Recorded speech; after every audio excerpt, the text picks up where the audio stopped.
मृत्युञ्जयाय रुद्राय नीलकण्ठाय शम्भवे अमृतेशाय शर्वाय महादेवाय ते नमः। ಇಂದು ಮಹಾಶಿವರಾತ್ರಿ. ಜಾಗರಣೆ, ಉಪವಾಸ, ಪೂಜೆ ಯಾವುದನ್ನು ಮಾಡೋದಕ್ಕೆ ಸಾಧ್ಯವಾಗದೇ ಇದ್ದರೂ ಕೂಡ ಈ ಪವಿತ್ರವಾದಂತಹ ಮಹಾಶಿವರಾತ್ರಿಯ ವ್ರತಕಥೆಯನ್ನು ಮತ್ತು ಮಂತ್ರವನ್ನು ಕೇವಲ ಆಲಿಸೋದ್ರಿಂದಲೇ ಎಲ್ಲ ಪಾಪಗಳಿಂದ ಪರಮೇಶ್ವರ ಮುಕ್ತಿಯನ್ನು ನೀಡ್ತಾನೆ, ನಮ್ಮ ಎಲ್ಲ ಬೇಡಿಕೆಯನ್ನು ಈಡೇರಿಸ್ತಾನೆ. ಇಂತಹ ಅದ್ಭುತವಾದಂತಹ ಕಥೆಯನ್ನು ತಡ ಮಾಡದೆ ಈಗ ಶುರು ಮಾಡೋಣ. ಅದಕ್ಕಿಂತ ಮುಂಚೆ ನಮ್ಮ ಚಾನಲ್ನ ಸಬ್ಸ್ಕ್ರೈಬ್ ಮಾಡದೆ ನೋಡ್ತಿದ್ದೀರಾ ಅಂದರೆ ದಯವಿಟ್ಟು ಸಬ್ಸ್ಕ್ರೈಬ್ ಮಾಡಿಕೊಂಡು ಪಕ್ಕದಲ್ಲಿರುವಂತಹ ಬೆಲ್ ಬಟನನ್ನು ಒತ್ತಿ ಆಲ್ ಅಂತ ಸೆಟ್ ಮಾಡ್ಕೊಳ್ಳಿ. ಮುಂದಿನ ವಿಡಿಯೋಗಳು ನಿಮಗೆ ನೋಟಿಫಿಕೇಶನ್ ಆಗಿ ಬರುತ್ತೆ. ಈಗ ಕಥೆಯನ್ನು ಶುರು ಮಾಡೋಣ. ಏನೂ ಇಲ್ಲದಂತಹ ಒಬ್ಬ ಕಡು ಬಡವನು ಮಹಾರಾಜ ಚಿತ್ರಭಾನುವಾಗುವಂತಹ ವಿಶೇಷವಾದ ಕತೆ ಇದಾಗಿದೆ. ವಿಡಿಯೋನ ಸ್ಕಿಪ್ ಮಾಡದೆ ಪೂರ್ತಿಯಾಗಿ ನೋಡಿ. ಹಳೆಯ ಕಾಲದಲ್ಲಿ ಒಂದು ಹಳ್ಳಿಯಲ್ಲಿ ಸುಸ್ವರ ಎಂಬಂತಹ ಒಬ್ಬ ಬಡವನಾದಂತಹ ಬೇಟೆಯಾಡುವಂತಹ ಒಬ್ಬ ವ್ಯಕ್ತಿ ಇರ್ತಾನೆ. ಅವನು ದಿನವಿಡೀ ಬೇಟೆಯಾಡಿ ತನ್ನ ಕುಟುಂಬವನ್ನು ಸಾಕ್ತಾ ಇರ್ತಾನೆ. ಧರ್ಮ ಪೂಜೆಗಳ ಬಗ್ಗೆ ಅವನಿಗೆ ಹೆಚ್ಚಿನ ತಿಳುವಳಿಕೆ ಕೂಡ ಇರಲಿಲ್ಲ. ಆದರೂ ಅವನ ಮನಸ್ಸು ತುಂಬ ನಿಷ್ಕಲ್ಮಶದಿಂದ ಕೂಡಿರುತ್ತೆ. ಒಂದು ದಿನ ಆ ಸುಸ್ವರ ಎಂಬಂತಹ ವ್ಯಕ್ತಿಯು ಅರಣ್ಯಕ್ಕೆ ಬೇಟೆಗೆ ಅಂತ ಹೋಗ್ತಾನೆ. ದಿನ ಕಳೆದರೂ ಕೂಡ ಬೇಟೆ ಸಿಗೋದಿಲ್ಲ ಅವನಿಗೆ. ಸಂಜೆ ಆಗ್ತಿದ್ದಂತೆ ದಾರಿ ತಪ್ಪಿ ಕಾಡು ಮೃಗಗಳ ಭಯದಿಂದ ಮುಂದೆ ಹೋಗಲು ಕೂಡ ಸಾಧ್ಯವಾಗೋದಿಲ್ಲ. ಕಾಡು ಪ್ರಾಣಿಗಳಿಂದ ತನ್ನ ಪ್ರಾಣವನ್ನು ಉಳಿಸ್ಕೊಳ್ಳೋಗೋಸ್ಕರ ಒಂದು ದೊಡ್ಡ ಬಿಲ್ವದ ಮರವನ್ನು ಏರಿ ಅಲ್ಲಿ ಕುಳಿತುಕೋತಾನೆ. ಆ ಮರದ ಕೆಳಗೆ ಶಿವಲಿಂಗ ಇರುತ್ತೆ. ಅವನಿಗೆ ಅದು ಆದರೆ ತಿಳಿದಿರೋದಿಲ್ಲ. ರಾತ್ರಿ ಇಡೀ ಕಾಡು ಮೃಗಗಳ ಗರ್ಜನೆ, ಆತಂಕ, ಭಯದಿಂದ ಅವನಿಗೆ ನಿದ್ದೆ ಕೂಡ ಬರೋದಿಲ್ಲ. ಎಚ್ಚರದಲ್ಲಿ ಇರ್ತಾನೆ. ಅವನು ಮರದ ಎಲೆಗಳನ್ನು ಒಂದೊಂದಾಗಿ ಕಿತ್ತು ಕೆಳಗೆ ಬಿಸಾಕ್ತಾ ಇದ್ದ. ದಾಹವಾದಾಗ ತನ್ನ ಬಳಿ ಇದ್ದಂತಹ ನೀರನ್ನು ಕುಡಿದು ಸ್ವಲ್ಪ ನೀರನ್ನು ಕೆಳಗೆ ಚೆಲ್ತಾನೆ. ಆದರೆ ಅವನಿಗೆ ಗೊತ್ತಾಗೋದೇ ಇಲ್ಲ ಅಲ್ಲಿ ಏನಾಗ್ತಿದೆ ಅಂತ. ಬಿಲ್ವದ ಎಲೆಗಳು ಶಿವಲಿಂಗದ ಮೇಲೆ ಬೀಳುತ್ತಾ ಪತ್ರಾರ್ಚನೆ ಆಗುತ್ತೆ. ನೀರು ಸುರಿದ ಕಾರಣ ಅಭಿಷೇಕವೂ ಕೂಡ ಆಗಿ ಹೋಗುತ್ತೆ. ರಾತ್ರಿ ತುಂಬ ಎಚ್ಚರದಿಂದ ಅವನು ಕುಳಿತಿದ್ದರಿಂದ ಜಾಗರಣೆ ಕೂಡ ಸಂಪೂರ್ಣವಾಗುತ್ತೆ. ಅದೇ ದಿನ ಮಹಾಶಿವರಾತ್ರಿ ಆಗಿರುತ್ತೆ. ತಿಳಿಯದೆ ಮಾಡಿದಂತಹ ಈ ಭಕ್ತಿಯಿಂದ ಪರಮೇಶ್ವರನು ಅತ್ಯಂತ ಸಂತುಷ್ಟನಾಗ್ತಾನೆ. ರಾತ್ರಿಯು ಕಳೆದ ಮೇಲೆ ಬೆಳಿಗ್ಗೆ ಸುಸ್ವರನು ಸುರಕ್ಷಿತವಾಗಿ ಮರದಿಂದ ಕೆಳಗೆ ಇಳಿದು ಮನೆಗೆ ಹಿಂತಿರುಗ್ತಾನೆ. ಕಾಲಕ್ರಮೇಣ ಅವನ ಜೀವನವು ಮುಗಿದಾಗ ಶಿವಗಣಗಳು ಬಂದು ಅವನನ್ನು ಕೈಲಾಸಕ್ಕೆ ಕರೆದುಕೊಂಡು ಹೋಗ್ತಾರೆ. ಅಲ್ಲಿ ಪರಮೇಶ್ವರನು ಸುಸ್ವರನಿಗೆ ದರ್ಶನ ನೀಡಿ ಹೀಗೆ ಹೇಳ್ತಾನೆ, ಭಕ್ತಿ ವಿಧಿ ವಿಧಾನಕ್ಕಿಂತ ಶುದ್ಧ ಹೃದಯದಿಂದ ಬಂದರೆ ಸಾಕಾಗತ್ತೆ ಅಂತ ಅನುಗ್ರಹವನ್ನು ನೀಡ್ತಾನೆ. ಈ ಕತೆ ನಮ್ಗೆ ಏನು ತಿಳಿಸುತ್ತೆ ಅಂದರೆ, ಅಜ್ಞಾನದಿಂದ ಮಾಡಿದ್ರೂ ಕೂಡ ನಿಷ್ಕಪಟ ಭಕ್ತಿಯಲ್ಲಿ ಇದ್ದರೆ ಶಿವನು ಖಂಡಿತವಾಗಿಯೂ ತನ್ನ ಕೃಪೆಯನ್ನು ತೋರ್ತಾನೆ ಅಂತ. ಪವಿತ್ರವಾದಂತಹ ಮಹಾಶಿವರಾತ್ರಿಯ ಈ ವ್ರತ ಕಥೆಯ ಮಹಿಮೆಯು ನಮ್ಮ ಪಾಪಗಳನ್ನು ನಾಶ ಮಾಡುತ್ತೆ, ಮನಸ್ಸಿಗೆ ಶಾಂತಿ ಮತ್ತು ಧೈರ್ಯವನ್ನು ತಂದೊಡ್ಡುತ್ತೆ, ಕುಟುಂಬದಲ್ಲಿ ಸುಖ ಶಾಂತಿ ನೆಲೆಸುತ್ತೆ. ಅಂತಿಮವಾಗಿ ಶಿವನಲ್ಲಿ ನಮ್ಮ ಆತ್ಮವು ತಲುಪುತ್ತೆ, ಮೋಕ್ಷವು ಪ್ರಾಪ್ತಿಯಾಗುತ್ತೆ ಅಂತ ಹೇಳಬಹುದು. ಶಿವ ಅಂತ ಕರೆದ್ರೆ ಸಾಕು, ಎಂತಹ ವ್ಯಕ್ತಿಗಾದರೂ ಅನುಗ್ರಹವನ್ನು ನೀಡುವಂತಹ ಮಹಾದೇವನು ನಮ್ಮ ಕುಟುಂಬವನ್ನು, ನಮ್ಮ ಸಂತೋಷವನ್ನು, ನಮ್ಮ ಆಯಸ್ಸು ಆರೋಗ್ಯವನ್ನು ಹೆಚ್ಚಿಸಲಿ ಅಂತ ಕೇಳಿಕೊಂಡು ಈ ವ್ರತಕಥೆಯನ್ನು ಭಕ್ತಿಯಿಂದ ಕೇಳಿ ಆಯಿತು. ಈಗ ಮಹಾಮಂತ್ರವನ್ನು ಭಕ್ತಿಯಿಂದ ಕೇಳಿ ಪರಮೇಶ್ವರನ ಪೂರ್ಣಾನುಗ್ರಹಕ್ಕೆ ಪಾತ್ರರಾಗೋಣ. ಮಂತ್ರ ಮತ್ತು ಕಥೆಯನ್ನು ಭಕ್ತಿಯಿಂದ ಪೂರ್ತಿಯಾಗಿ ಆಲಿಸಿ.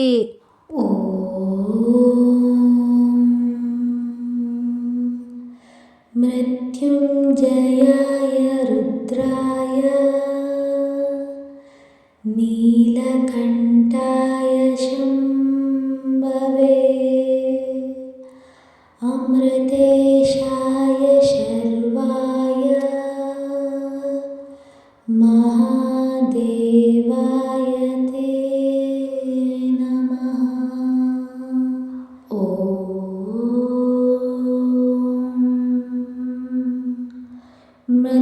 ಮೃತ್ಯುಂಜಯಾಯ ರುದ್ರಾಯ ನೀಲಕಂಠಾಯ ಶಂಭವೇ ಅಮೃತೇಶಾಯ ಶರ್ವಾಯ ಮಹಾದೇವಾಯ ತೇ ನಮಃ.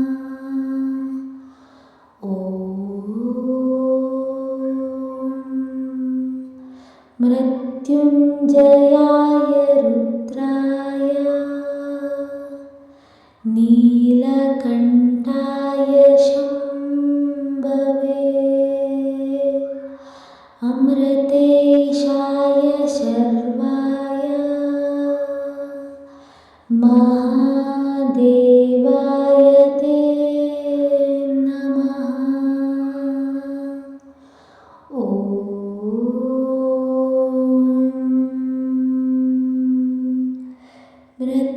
ಮೃತ್ಯುಂಜಯಾಯ ರುದ್ರಾಯ ನೀಲಕಂಠಾಯ ಶಂಭವೇ ಅಮೃತೇಶಾಯ ಶರ್ವಾಯ ಮಹಾದೇವಾಯ ತೇ ನಮಃ.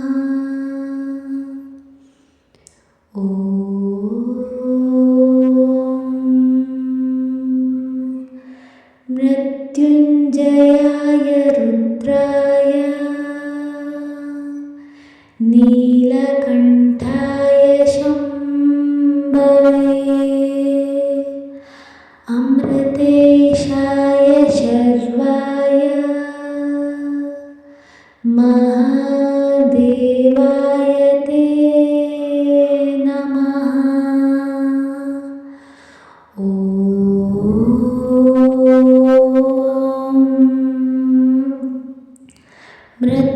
ಮೃತ್ಯುಂಜಯಾಯ ರುದ್ರಾಯ ನೀಲಕಂಠಾಯ ಶಂಭವೇ ಅಮೃತೇಶಾಯ ಶರ್ವಾಯ ಮಹಾದೇವಾಯ ತೇ ನಮಃ.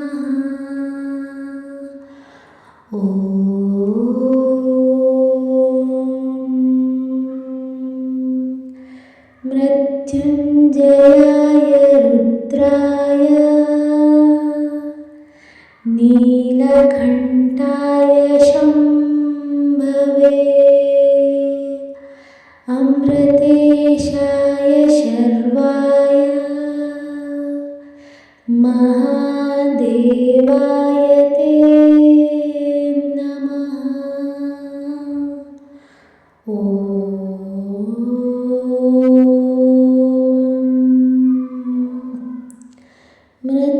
ಮೃತ್ಯುಂಜಯಾಯ ರುದ್ರಾಯ ನೀಲಕಂಠಾಯ ಶಂಭವೇ ಅಮೃತೇಶಾಯ ಶರ್ವಾಯ ಮಹಾದೇವಾಯ ತೇ ನಮಃ.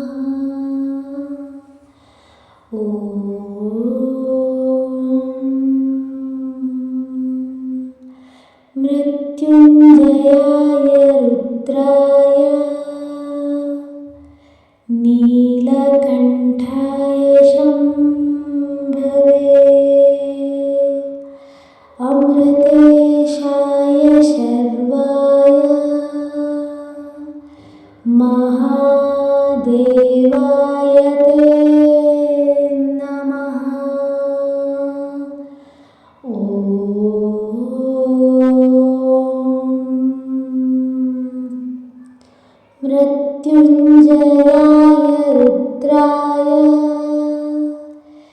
नीलकण्ठाय शम्भवे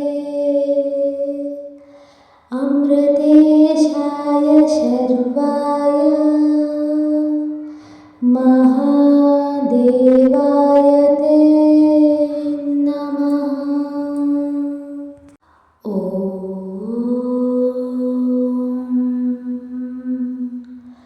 मृत्युञ्जयाय रुद्राय नीलकण्ठाय शम्भवे अमृतेशाय शर्वाय महादेवाय ते नमः। ॐ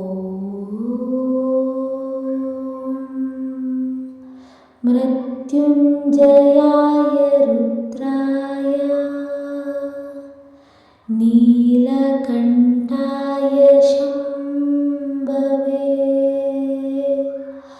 अमृतेशाय शर्वाय महादेवाय ते नमः। ॐ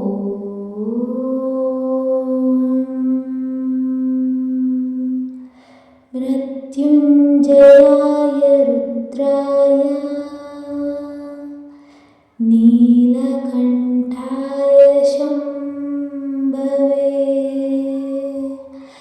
अमृतेशाय शर्वाय महादेवाय ते नमः। ॐ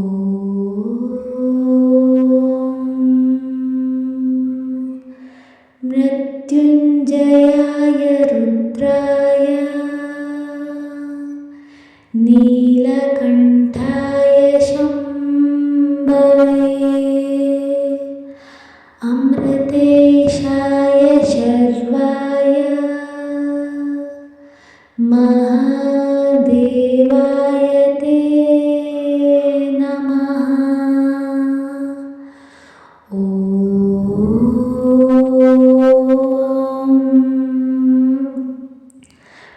मृत्युञ्जयाय रुद्राय नीलकण्ठाय शम्भवे अमृतेशाय शर्वाय महादेवाय ते नमः। ॐ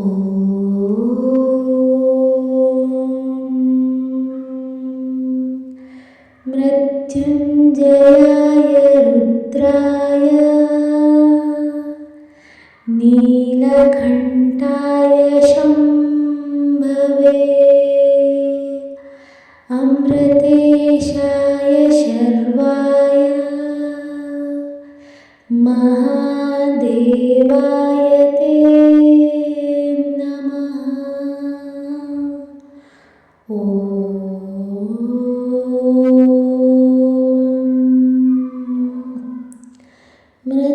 मृत्युञ्जयाय रुद्राय नीलकण्ठाय शम्भवे अमृतेशाय शर्वाय महादेवाय ते नमः। ॐ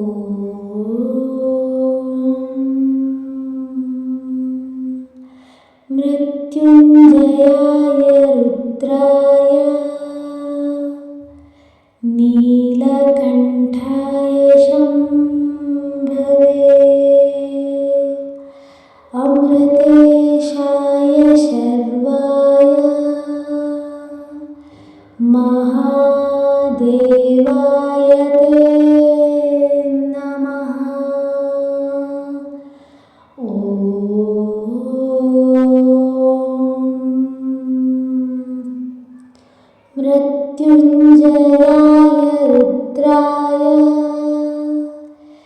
नीलकण्ठाय शम्भवे अमृतेशाय शर्वाय महादेवाय ते नमः। ॐ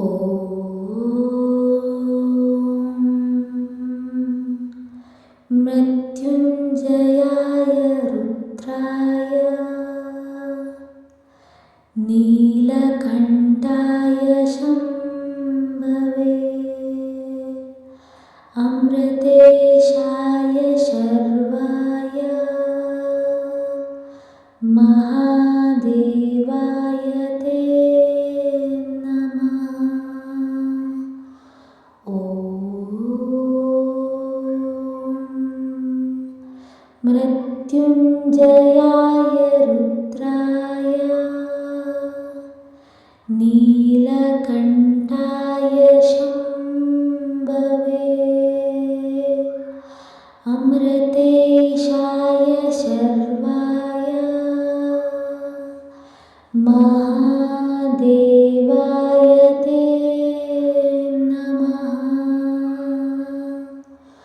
ॐ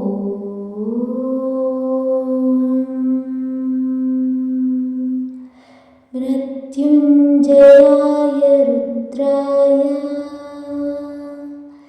नीलकण्ठाय शम्भवे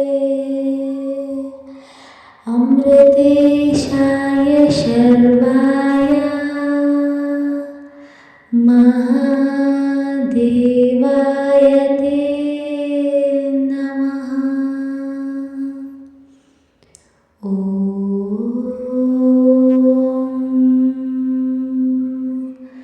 मृत्युञ्जयाय रुद्राय नीलकण्ठाय शम्भवे अमृतेशाय शर्वाय महादेवाय ते नमः। ॐ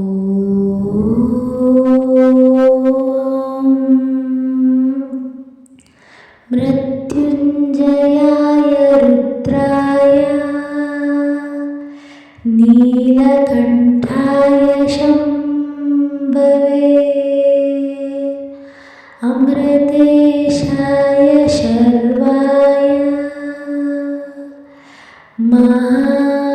महादेवाय ते नमः। ॐ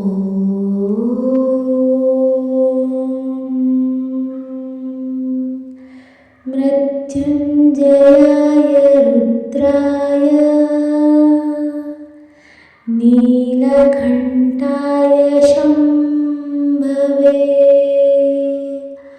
अमृतेशाय शर्वाय महादेवाय